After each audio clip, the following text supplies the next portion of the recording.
और जो हमारा किसान है, गरीब किसान, उनको ही कहीं ना कहीं इन्होंने सेंटर में रखा है। इन्हें पता है आम जनता मुश्किल से एक व्हीकल खरीद पाती है अपने पूरे जीवन में, कैसे कैसे लोन पे लेकर के, उसे आप 10 साल में स्क्रैप कर दो, बेचारा वो फिर से दोबारा से लोन लेने का प्रयास करेगा, क्योंकि जरूरत है व्हीकल। भाई हारी है, बीमारी है, आदमी मौसम से जूझते हुए हर समय शादी ब्याह, अपने जो है बहुत सारी चीजों के लिए जाना पड़ता है। तो अपने छोटे से परिवार के लिए आदमी सोचता ही है कि भाई एक छोटी सी गाड़ी तो मैं जुटा ही लूं। तो वो क्या करेगा कि दोबारा से फिर लोन लेगा, फिर लोन का बोझ लद गया उसके सर पर। वही किसानों के साथ हो रहा है कि ट्रैक्टर बेचारे ने लोन पे लिया, 10 साल में उसे कूड़ा जो है घोषित कर दो, कबाड़ बना दो, फिर वो दोबारा से लोन लेके ट्रैक्टर खरीदेगा, क्योंकि खेती कैसे करेगा? नहीं तो भाई व्हीकल नहीं होगा, ट्रैक्टर नहीं होगा या पंपिंग सेट नहीं होंगे तो खेती नहीं हो पाएगी, इंसान ट्रेवलिंग नहीं कर पाएगा। तो एक आम इंसान से उनकी सारी जो है ना, मतलब एक तरह से छोटी छोटी सुविधाएं इस तरह से छीनने का प्रयास ये सरकार कर रही है कि वो जी ना पाए। फिर से उन्हें सड़कों पे पैदल चला दो, साइकिलों पे ले आओ जनता को, और खुद तो जो है जिस तरह से इनके ऐशो आराम चली रहे, पब्लिक को लूटते भी रहो साथ में, है ना। इतनी सारी मतलब लूट मार करने के बाद भी इनका पेट नहीं भर रहा है। इन्होंने किसान को बर्बाद करने का प्रयास कर रहे हैं पूरी तरह से। उसके ऊपर मौसम की मार, कभी जो है बिलों की मार, दुनिया भर के मतलब अजीब अजीब तरह के बिल थोप दिए जा रहे हैं। वैसे ही आम जनता पे जो है दुनिया भर की जो है इन्होंने टैक्सेस की मार कर दी है।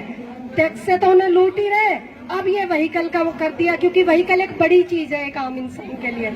क्योंकि कोई भी गाड़ी 5 लाख 10 लाख से कम की नहीं आती। छोटी से छोटी गाड़ी भी लो तो 4-5 लाख रुपए चाहिए होते हैं। एक आम आदमी उतने पैसे भी नहीं जुटा पाता, एक नौकरी पेशा आदमी, क्योंकि इतने टैक्स देने के बाद इतना पैसा नहीं बचता। तो लोन फोन लेके गाड़ी लो, उसके बाद ये उसे कबाड़ बना देंगे तो दर्द तो होगा ही, पब्लिक सड़कों पे आएगी। जिस तरह से इन्होंने 300 किलोमीटर के एरिया को एनसीआर में जो है घोषित कर दिया है और पूरे एरिया का अब इन्होंने बंद कर दिया है 1 अप्रैल से। तो वही हो रहा है कि जनता को कैसे भी जीने नहीं देंगे। तो इसके खिलाफ मेरा तो यही आह्वान है, देखो सभी से, कि आम लोगों को सड़क पे आना पड़ेगा, महिलाओं को भी घर से निकल के रोड पे आना पड़ेगा, आवाज उठानी पड़ेगी, क्योंकि हर तरह से मारा जा रहा है पब्लिक को। तो वो नौबत ना आए जो श्रीलंका में आई। उससे पहले जाग जाओ मेरे भाइयों बहनों, और आ जाओ सड़कों पे, आवाज उठाओगे अपने अधिकार के लिए तो इनके कानों तक आवाज पहुंचेगी। क्योंकि ये संख्या देखते हैं, इनको संख्या चाहिए, पब्लिक कितनी है, कितनी संख्या में, उसके हिसाब से इनको मतलब सुनाई पड़ता है। तो इस क्वांटिटी को बढ़ाओ, आओ सड़कों पे, अपनी आवाज को उठाओ और अपने वाहनों को बचाने का समय है ये।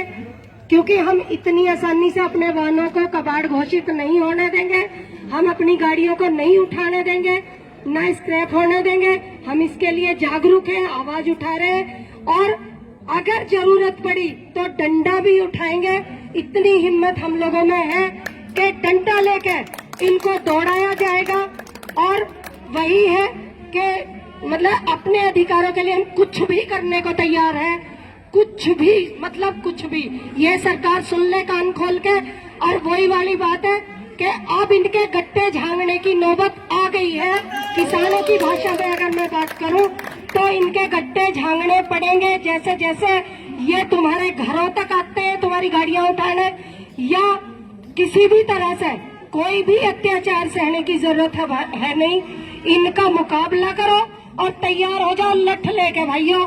मेरी यही सबसे गुजारिश है, और इसी की मैं सबसे जो है रिक्वेस्ट करती हूँ हाथ जोड़ के। और महिलाओं से मेरी विशेषकर ये जो है मतलब है रिक्वेस्ट कि निकलो बाहर, काम नहीं चलेगा ऐसे।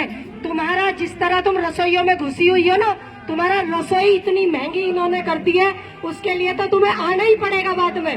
तो पहले से ही आ जाओ, क्यों नुकसान करके आना, स्टार्टिंग से खड़े हो जाओ, ताकि अपनी जो हमारे पास है जितना कुछ जमा पूंजी है उसे तो बचा लो, अपने बच्चों को तो बचा लो इनके जो है आतंक से, जिस तरह के षड्यंत्र कर रहे हैं ये, तो बहुत सारे षड्यंत्र ये लेके आ रहे हैं, बहुत सारी चीजें हम पे थोपने जा रहे हैं। तो जागरूक हो जाओ और आवाज उठाओ। इसी के साथ मैं जो है बस आप सबसे इजाजत चाहूंगी। वंदे मातरम, जय भारत।